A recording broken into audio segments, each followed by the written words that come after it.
Permission to be Powerful is a reader-supported publication. To receive new posts and support my work, consider becoming a free or paid subscriber. How to spot liars in seconds. Dear Permission to be Powerful reader, listen up, friend. If you've ever felt that twinge in your gut that someone's feeding you a line, if you've ever sat across the table from a smooth talker and thought, is this guy for real, or is he just jerking my chain? You're in the right place. Because today, I'm about to yank the curtain off a hidden world. An underbelly of sly phrases, sneaky pauses, and downright shady tactics that can worm their way into any conversation. And guess what? You'll walk out the other side knowing exactly how to spot these verbal and nonverbal whoppers before they sink your trust or your bank account. Let me tell you a quick story. It's 2 a.m. I'm hunched over a kitchen table in Rochester, NY. I've just been scammed. Some bozo sold me on the best marketing tool ever, except all it did was drain my wallet and leave me with a stack of shame, grief, and worthless junk. Ever been there? That burning anger, that immediate gut check that screams, I should have known better. That was me, furious and embarrassed. But in that moment, I made a vow. Never again. I was going to find out exactly how liars operate, every subtle turn of phrase, every slip of body language, and share it with the folks who need it most. This letter, what you're reading right now, is the result of that obsession. It's not some fluff-laced, sugar-coated piece. It's a potent, thorough deep dive into the language of lies, shaped by top-notch scientific research. The point? To give you, dear friend, the upper hand in every critical conversation you'll ever have. No more guesswork, no more regrets. Why do liars act so weird? Let's not mince words. Liars get weird because lying is hard work. They're juggling the truth, the lie, and the fear of being caught, all at once. Scientists call it cognitive load, journals, PLOS.org. Basically, a liar is operating on overdrive, mentally spinning plates to keep their story straight. That mental overload spills into the words they choose, the speed they talk, their random throat clearing, even how they hold their bodies. If you're on the lookout, you'll pick up on these subtle hiccups in the conversation, like filler words, oddly placed silent pauses, or an abrupt stutter in speech. Journals, PLOS.org. Liars aren't exactly Shakespeare. They trip over their lines because they're not sure how to keep the story afloat. And that sets the stage for a big chunk of what you'll see in their verbal cues. The 3 big verbal tells now. Let's cut to the chase. What exactly do you look for when a potential liar opens their mouth? 1. Less me, more them.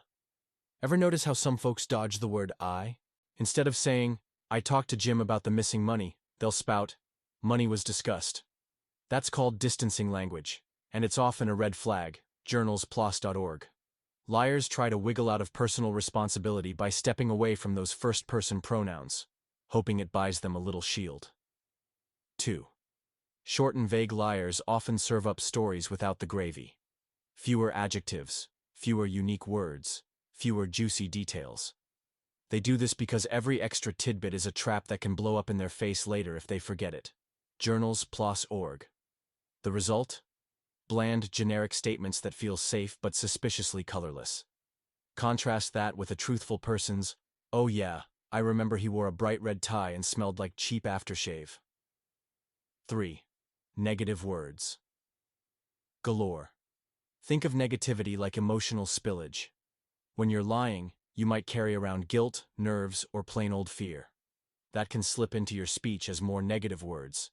Hate, no, never, sucks, terrible. Journals, PLOS.org. It's like a small leak from the liar's emotional balloon. That negativity might be a sign they're feeling the strain. Now let's pause. None of these tells by themselves is a slam dunk. If your buddy John says, dude, I never took your pizza, he might be telling the truth. But if you start seeing a pattern, fewer self-references, vague statements, negativity, ums and uhs every 3 words, that's your neon sign that something's off. The paralinguistic gut punch. Ever heard someone's voice squeak when they fib? Maybe you have, maybe you haven't. The popular theory is that a liar's pitch goes up. Nerves lead to a tight voice box, so the voice climbs an octave, It can happen. PubMed, ncbi.nlm, nih.gov. But guess what? Liars can also steel themselves, controlling that pitch like a pro. Vocal changes are context-dependent. Under high stress, sure, voices crack. But a seasoned fibber in a casual, low-stakes scenario might sound calmer than Mother Teresa on a Sunday morning. Journals +org. But the real paralinguistic bombshell is broken fluency. Sudden stops, stutters, meandering half-sentences. That's the mind racing, because creating a story from thin air is a cognitively expensive task. You can't usually hide all the mental gears grinding. So keep an ear out for that intangible choppiness in someone's flow. Body language. You've been lied to. About lying. Now, gather round. You know how the old cliché goes. Liars avoid eye contact, shuffle their feet, scratch their nose like Pinocchio. It's bunk. Total myth. Actual research tears it to shreds. Studies show there's no universal tell, like a sweaty brow or darting eyes, that always means someone is lying. Solcassin.org, PMC NCBI NLM NIH.gov. Some folks do look away out of guilt, sure, but plenty of liars stare you down like a hungry cat, thinking that unwavering eye contact makes them look honest. The truth? People are too complicated for easy checklists. Some get nervous when they're innocent.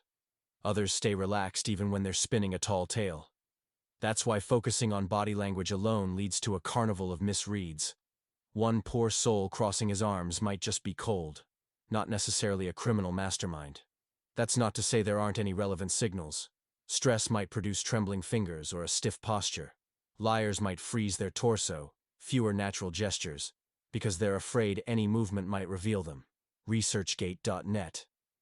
But these are subtle, and if you bank everything on them, you'll be right about half the time. Like flipping a coin. PMC, NCBI, DENLM, DENIH.gov. That's a losing bet. The trickiness of micro-expressions. Paul Ekman and shows like Lie to Me made micro-expressions famous. You've probably heard the hype. If you catch that fleeting flicker of anger or fear, you can bust a liar with 100% accuracy. If only. A 2019 study busted that myth, showing that even highly trained people do no better than chance at catching liars by micro-expressions. PMC, ncbi.nlm, denih.gov. Why? Because micro-expressions are rare, blink and you miss it phenomena, and normal, honest folks can show sudden emotional flashes too. So, if you see a brief smirk or cringe, it's not a guaranteed gotcha liar moment. It could just be stress, or a random facial twitch, or them thinking about the weird text they got earlier. Moral of the story? Micro-expressions alone won't help you. Best to combine them with something else. The actual content of what they say. The "so why does anyone lie?" factor. Another problem is the big juicy emotional hook behind a lie. Liars might be staving off shame, or chasing a thrill known as duping delight. That's the sneaky little high they get from pulling one over on you. And that delight can bubble up as a sudden grin or weird calmness when you'd expect them to be nervous. Nature.com. Then again, if they're terrified, like in a police interrogation, they might be shaking or spouting disclaimers left and right. Different contexts, different cues. That's what makes the world of lies so muddy. Interestingly, the more we lie, the easier it gets. Yes, you can literally train your brain to become numb to dishonesty. Nature.com. Neuroscientists discovered something called the slippery slope effect. The first big lie lights up your amygdala, the guilt, fear center, like a Christmas tree. But each time after that, it lights up less. Until eventually, telling a big old whopper feels normal. So if you're dealing with a practiced liar, buckle up. They might blow right past the normal cues because they're numb to the guilt that would trip up an amateur. Different lies, different contexts.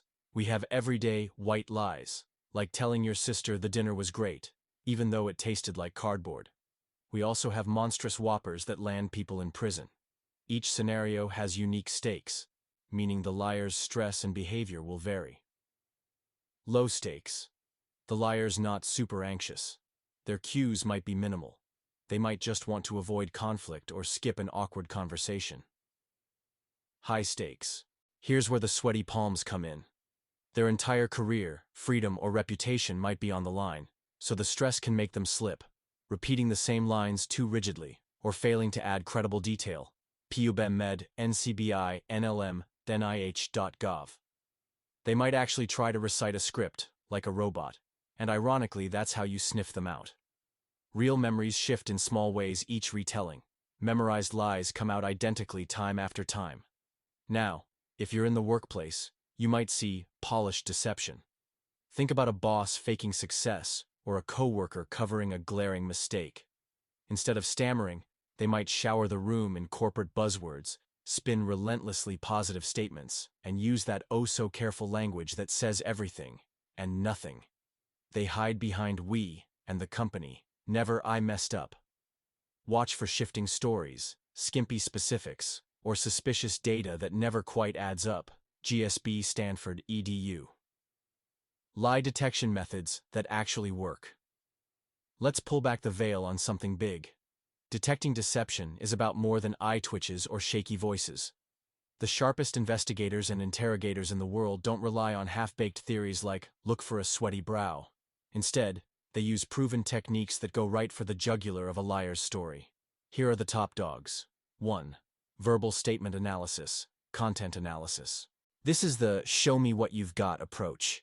You take someone's statement, written, recorded, whatever, and dissect it for the quality of detail.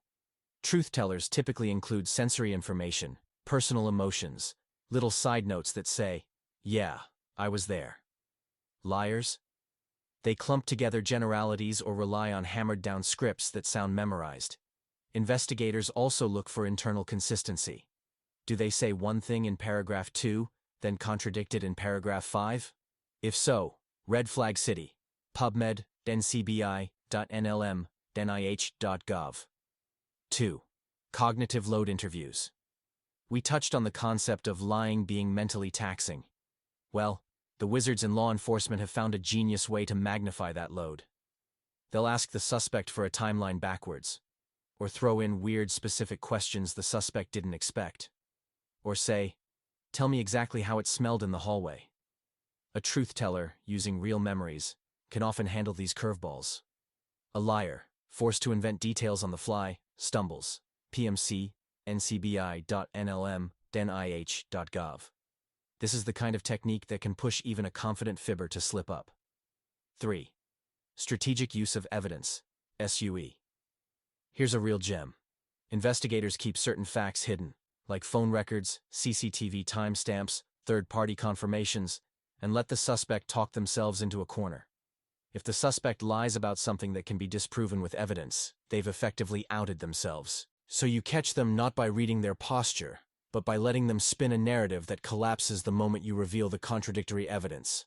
PubMed, NCBI.NLM, NIH.gov. It's sneaky, and it works like a charm. Take note, the best lie detection merges these methods. They peel away the liar's protective layers, forcing them to produce details they can't consistently keep straight if the story is false. Meanwhile, a truthful person can stand tall because they're recalling actual events. AI, fMRI, and the so-called future of lie detection now? Let's venture into the glitzy realm of modern technology. You might have heard about AI lie detector software that scans your micro-expressions on a Zoom call or picks up stress frequencies in your voice. The pitch is always the same. We have 90% plus accuracy. We can read your mind. Give me a break. Reality check. The track record of these fancy contraptions is spotty at best. TheAtlantic.com. Sure, in a laboratory with staged lies, an AI can sometimes pick up patterns that ordinary humans miss. But real-life lying is complicated. People are tired, nervous, or simply have mannerisms that might look suspicious, but aren't. Or they're skilled at lying from decades of practice. The point is, big claims of infallible AI lie detectors haven't panned out under rigorous, real-world tests. What about fMRI and other brain scans? The theory. Lying lights up the brain's prefrontal cortex more than telling the truth. And yes, in a perfect lab setting, when someone is lying about a simple question like, is this the card you saw? The difference in brain activity might be noticeable. PMC, NCBI.NLM.NIH.gov. But strap that same person into an fMRI for a complex, high-stakes interrogation, and the data can get murky fast.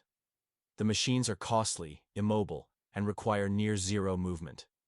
Hardly the conditions you'll find in a typical police station, courtroom, or border crossing. So, are these technologies worthless? Not necessarily. They might be stepping stones to more advanced solutions. But as of right now, nothing beats good old-fashioned strategic questioning, combined with analyzing the content of a suspect's statements.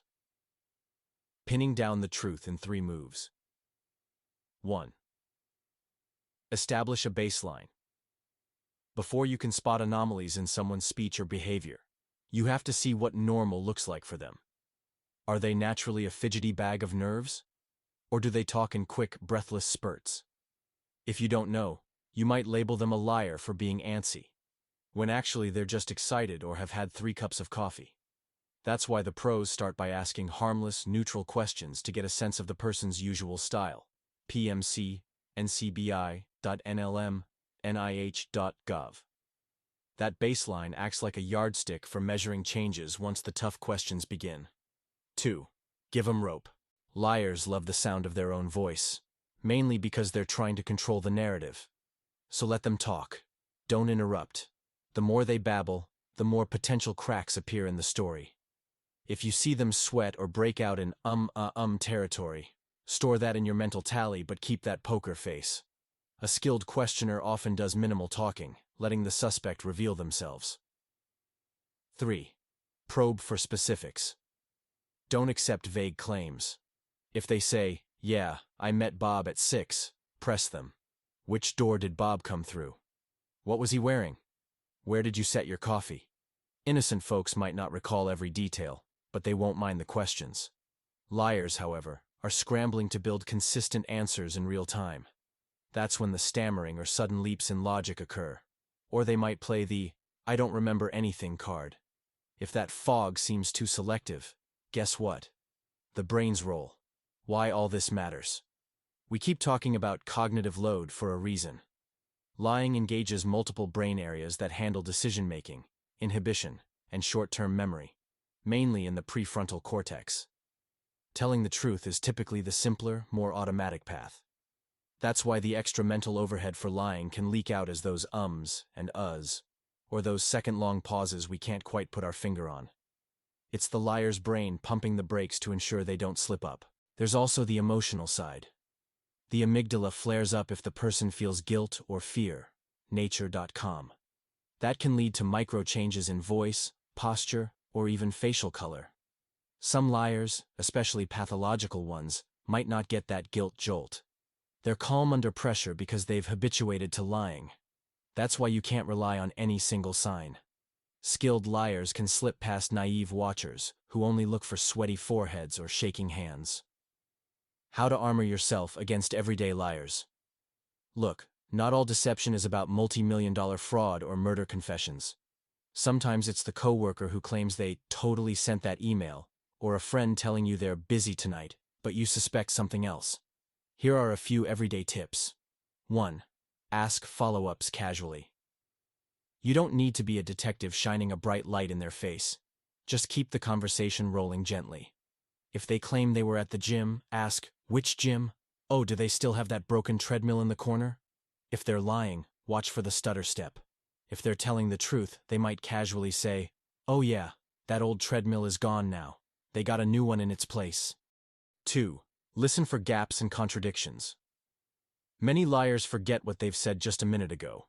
If the story changes slightly, like they said they saw a red car, then later mention it was green, it's your clue. Real memories have a consistent core, even if small details shift.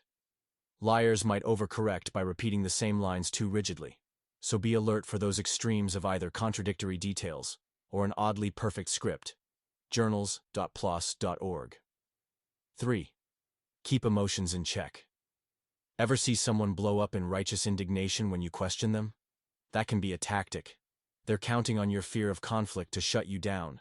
They'll say, "How dare you not believe me," and stomp around. Granted, an honest person can be offended too, but watch if the anger appears suspiciously fast or too theatrical. A calm, rational approach can diffuse the show. Sometimes, that meltdown itself is a smokescreen. The deeper psychology. Why we fall for lies. Here's something painful. On average, humans do only slightly better than a coin toss at detecting lies. pmc.ncbi.nlm.nih.gov. Why? Because we want to believe each other. Society would collapse if we were suspicious all the time. This is called the truth default theory. Most of us assume honesty from people in our circle until something major triggers us to doubt them. By that time, we might already be knee-deep in the consequences of believing a lie. Marketers, con artists, and manipulative folks exploit this. They create illusions of trust, friendly conversation, repeated eye contact, confident posture, knowing we're wired to believe them. This is the same reason we skip reading the fine print in a contract or get swayed by a heartfelt sales pitch. We trust first, question later, npr.org. So how do you protect yourself without living as a paranoid hermit? The solution is to keep healthy skepticism on call, especially when something big is on the line. Money, relationships, reputations. Don't assume everyone's lying, but keep your antenna up for those cues, contradictions, vague statements, odd negativity, and don't be afraid to challenge them politely. A decent person with nothing to hide might be slightly annoyed, but they'll also provide clarifications. A liar, on the other hand, might well melt down or spin in circles. Spotting lies, in text or email. What if you're not face-to-face? The modern world is full of remote communication. Texts, emails, DMs, you name it. Are there signposts of lying there too? Absolutely. Liars might overuse formal language. Therefore, kindly note, in an attempt to sound official or distant, provide minimal detail or avoid direct personal references. It was decided that shipping would be delayed. Use a strange number of qualifiers. Honestly, to be frank, let me be clear. To convince you they're legit, make contradictory statements across multiple emails. We had 50 units in stock versus all inventory was sold out. Emails also let you track changes over time. If they said last week, no problem, we'll deliver Tuesday. But this week their story is, we never promised Tuesday. You can literally see the mismatch. In a phone call, they can deny what they said. In an email chain, it's there in black and white. So keep your receipts. The, what if I'm the liar, moment. Let's address the elephant in the room. Maybe you're reading this, nodding along, and thinking about times you yourself stretched the truth. Not proud of it, but it happens. If you want to be better at telling the truth, and, hint, hint, sleep better at night, here are a few tips. Be real with yourself. Are you lying out of fear, shame, or convenience? Realize that short-term gains from lying can lead to huge trust blowouts down the road. Practice coming clean in low-stakes scenarios. Start small. Build the honesty muscle. If you absolutely must lie, in a scenario that truly calls for it, e.g., a white lie to protect someone's feelings, keep it simple and short. But also understand that the more you do it, the more you risk normalizing it. And once lying is normalized, it's a slippery slope. Nature.com. In short, being on the up and up is easier for your soul. And ironically, it's also harder for others to successfully accuse you of anything shady, because your track record will speak for itself. Final word, equip yourself and prosper. There's no crystal ball for calling out every lie. Still, you're now armed with the blueprint. You know why liars stumble over details. You know that focusing on body language alone is about as reliable as flipping a coin. You also have real-world strategies, like cognitive interviews and statement analysis, that can slash the odds of falling victim to a tall tale. The lesson is simple. Be aware, not paranoid. Our world runs on trust. We can't grill every coworker, friend, or spouse about every detail. We'd go insane. But the moment something big's on the line, money, commitments, or your personal safety, pull these tools out of your back pocket. Listen for verbal cues. Dig into specifics. Watch how they answer unexpected questions. If they stammer, deflect, or show negativity, weigh that in your mind. And if they unravel when you produce evidence, well, you have your answer. Honesty is a commodity in short supply, but it's also the best policy. By mastering the language of lies, you sharpen your instincts to keep the unscrupulous from riding you like a stolen pony. You'll see the difference in your business deals, your personal relationships, and your day-to-day peace of mind. Because once you know exactly how deception creeps in, you hold the power to shut it down before it ever gains traction. So, friend, here's to you. Your newfound ability to sniff out a lie, your unstoppable confidence in any conversation. Shake the scoundrels, outsmart the cons, and build the life you deserve, built on a foundation of truth. It's a better way to live, and trust me, it's a better way to sleep at night. Editor's note. Want to go deeper? If you made it this far, if you felt a fire light up inside you while reading this, if something clicked and you said, "Damn, I need more of this in my life," then you're exactly who I created the VIP experience for. Permission to be powerful. VIP isn't just about bonus content or behind-the-scenes access. It's a weapon, a signal, a declaration. It's for the brave few who want to think sharper, spot bullshit faster, write clearer, heal deeper, sell smarter, love harder. It's for the folks who read an article like this and don't just nod. They highlight, annotate, and take action. Inside VIP, you'll get early access to my best work before it hits the feed, exclusive breakdowns on persuasion, power, and personal growth, private trainings on writing, AI, and decoding human behavior, access to the inner vault, premium resources I don't share anywhere else, and yes, a few wild stories I can't share publicly. I don't do fluff, I don't do filler, I do transformation. So if you're ready to go deeper, and you know in your gut that this is your kind of truth, then come inside.